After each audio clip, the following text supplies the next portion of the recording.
इफ्तिखार हुसैन साहब, नए तबादले हो गए हैं और नए लोग पंजाब में अगरचे हुए हैं, लेकिन हम अगर जो पंजाब के मुख्तलिफ अज़ला की बात करें तो पुलिस के हवाले से इंतज़ामी अफसरान को देखें तो कुछ तब्दीलियाँ हुई हैं।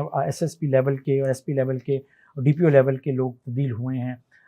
मेरा ख़्याल है कि पंजाब में मुज़फ़्फ़रगढ़, मुल्तान, DG खान, रहीमिया खान, इस जगह पे ट्रांसफ़र की जो आपको पता है कि बहुत से नाम हैं। तो ये जो ट्रांसफ़र पोस्टिंग है, ये समझते हैं कि आप क्या ख़ास इसमें मुख्तलिफ क्या चीज़ है?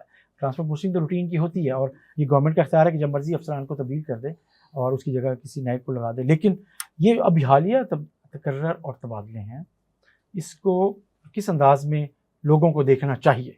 शेख साहब, ये जो ट्रांसफ़र पोस्टिंग आपने खुद बात की, ये तो हिस्सा है। ज़ाहिर बात है, जहाँ कोई अफसर ठीक काम नहीं करता उनको चेंज करना भी मतलब सरबराहान का राइट है, और ट्रांसफ़र पोस्टिंग जो है रूटीन का एक मैटर है। लेकिन ये जो हालिया तबादले हुए हैं, इनमें एक अहम बात है, दिलचस्प बात है और बिल्कुल मुख्तलिफ बात है। मुख्तलिफ बात यह है कि हुकूमत को तकरीबन 1.5 साल होने वाला है। इस नई हुकूमत को, जो मरीम नवाज़ साहबा की हुकूमत है, उसको तकरीबन 1.5 साल मुकम्मल होने वाला है। इस 1.5 साल में हमने देखा है कि पूरे पंजाब में कहीं पर भी सियासी तौर पर ट्रांसफ़र पोस्टिंग नहीं हुई। ठीक है, कहीं पर सियासी लोग असरअंदाज नहीं हैं। तमाम जगहों पर जो भी उनके एक क्राइटेरिया है CM साहबा का, IG साहब का या चीफ सेक्रेटरी साहब का, उनके मुताबिक ट्रांसफ़र पोस्टिंग हो रही थी। पहली बार हुआ है, पहली बार सियासी तौर पर 2 अफसरान को तब्दील किया गया है और दोनों का तल्लुक डिस्ट्रिक्ट मुजफ्फरगढ़ से है। इससे पहले डिस्ट्रिक्ट मुजफ्फरगढ़ की जो डिप्टी कमिश्नर थी कुर्रतुल ऐन मेमन साहबा, उनको भी सियासी शिकायत पे हटाया गया है। फिर उनके बाद जो डॉक्टर रिजवान साहब थे, जो DPO मुजफ्फरगढ़ थे, उनको भी सियासी शिकायत पे हटाया गया है। तो ये एक नई बात है। कैसे आपने ये बात कर रहे हैं, हम इसको कैसे बात साबित करेंगे कि सियासी बुनियादों पे इनको हटाया गया? सर, इसको बिल्कुल मैं बताता हूँ। जो कुर्रतुल ऐन मेमन साहबा थी, उनको भी पहले उनको क्या उनका नाम कोर्स में आया था, तो उनको उन्होंने बताया कि आप कंटिन्यू करें, आप कोर्स में नहीं जाएंगे। तो फिर कुछ जो है ना सियासी लोग, तो उन्होंने जाके जोर लगाया कि कुर्रतुल ऐन मेमन साहबा जो है ना, उनको हम कबूल नहीं करते, उनको फौरी तौर पर यहाँ से हटाया जाए। तो ये ऐसा बड़ा क्या चीज़ है ना, फिर अगर कुछ चीजें क्या हुआ, ये बड़ी लंबी बात है। आप अगर कहें इस पे प्रोग्राम कर लेंगे, उसमें बहुत सारे मसाइल हैं। जिन लोगों के दरिया सिंध के ऊपर पत्तनों का मसला था, पहली दफा डिप्टी कमिश्नर कुर्रतुल ऐन मेमन ने वो पत्तन मतलब इनके कब्जे से लेके उनको टेंडर किया। आपको पता है पत्तनों का अलीपुर जोतोई का नहीं, पत्तन जहाँ से गुजरगाह है, नहीं, उसका ठेका होता है, मछली का अलग है। जो गुजरगाह है दरियाओं की, उससे इधर की ट्रैफिक आती है, ये वहाँ के कुछ सियासी लोगों के पास पहले कब्जे में थे। तो जो DC मुजफ्फरगढ़ थी, उन्होंने आते ही इसको हैंडओवर किया, इनको टेंडर किया, सरकारी तौर पर उन्होंने टेंडर करके दिया।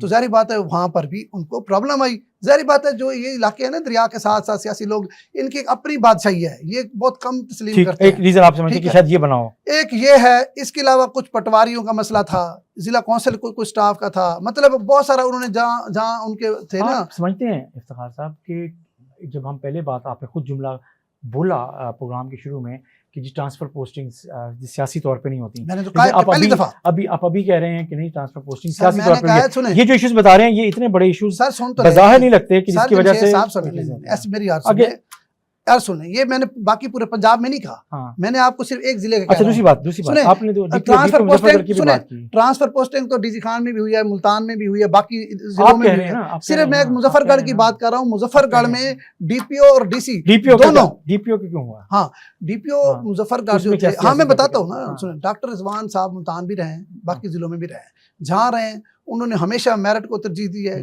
किसी पे से कंप्रोमाइज नहीं किया। मतलब मैं समझता हूँ वो अपनी पोस्टिंग को जो है ना दो पे तो लगा लेते हैं, सुन ले, पोस्टिंग को दो पे लगा लेते हैं। वो कहते हैं कि जो हक सच है उस पे खड़ूंगा, ठीक है।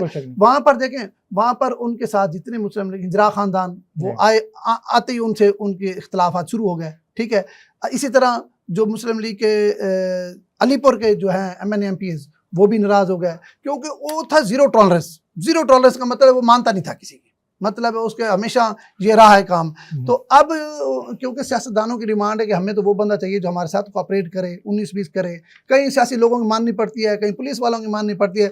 डॉक्टर रिजवान ने फिर कच्चे के डाकुओं को बड़ा आपके सामने कितना उनको बड़ा टफ टाइम दिया, गिरफ्तारियां की, और इसके अलावा भी बेशुमार चीज़ें हैं। आपको पता है पूरे पंजाब में सिर्फ जिला मुजफ्फरगढ़ है, मेरे ख्याल में 6 महीने नहीं रहा वो DPO इधर मुजफ्फरगढ़, 260 मुकदमात उसने दर्ज किए एंटी रेप एक्ट के तहत। ये पहली दफा ऐसा हुआ है। जी। पहला मुकदमा में इसने आते दर्ज किया था, हम्म। 250 से ज्यादा मुकदमात उसने दर्ज किए हैं।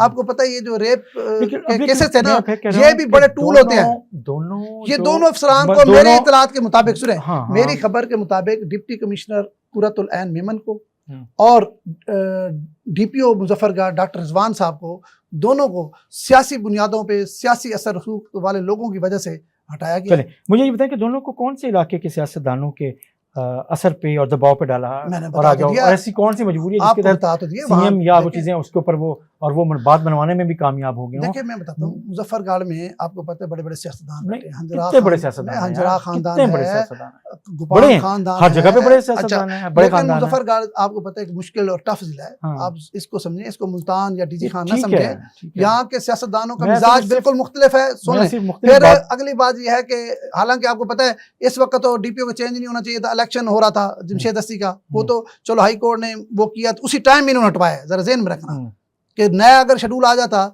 तो डॉक्टर रिजवान साहब ना हट सकते। आप जरा गौर करें इस बात को, ठीक है।